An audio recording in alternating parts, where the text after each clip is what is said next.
1990 წლის 31 მაისს სოხუმის ცენტრალურ სტადიონზე გაიმართა მოჰაჯირობის დღისადმი მიძღვნილი მრავალათასიანი მიტინგი. 125 წლის წინათ ამ ადამიანების ათეული ათასობით წინაპარი ძალით აღპარა მშობლიური მიწებიდან მეფის რუსეთმა და შორს თურქეთში გადაასახლა. ეს მიტინგი დაემთხვა ჩვენი გადამღები ჯგუფის ჩამოსვლას სოხუმში, სადაც უნდა შევხედროდით აფხაზეთის სახალხო ფორუმის აიდგილარას მესვეულებს და ფირზე ამებეჭდა მათი აზრი საქართველოს ეროვნულ განმანათლებლებელი მოძრაობის შესახებ. აი რა გითხრეს აიდგილარას лидерებმა Зураб Ачпам и Сергей Шамбам. Ваше мнение о национальном движении в Грузии вообще и о месте абхазского народа в этом движении? Ну, я приветствую любое национальное движение, если оно не носит характер националистического. В той части, в которой национальное движение добивается расширения прав для Грузии, и в той части, где оно борется за суверенитет, я думаю, никто из абхазцев не против этого движения. Мы разделяем эти идеалы.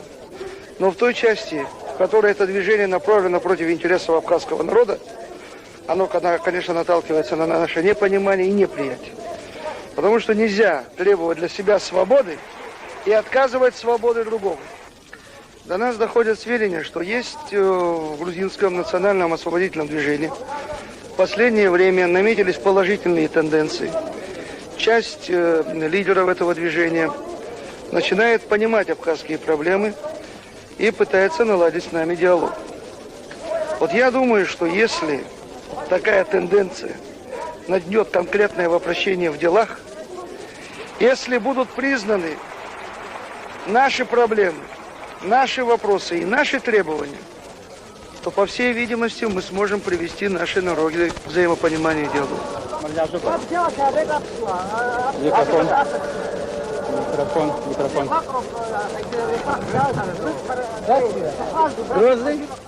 Жить в условиях конфронтации, когда мы, веками соседствовали, делили и радость, и горе, я думаю, это ненормальное явление. Другое дело, что привело к тем трагическим событиям. Это, наверное, вопрос долгий. Нужно будет, конечно, придет время дать этому оценку соответствующую.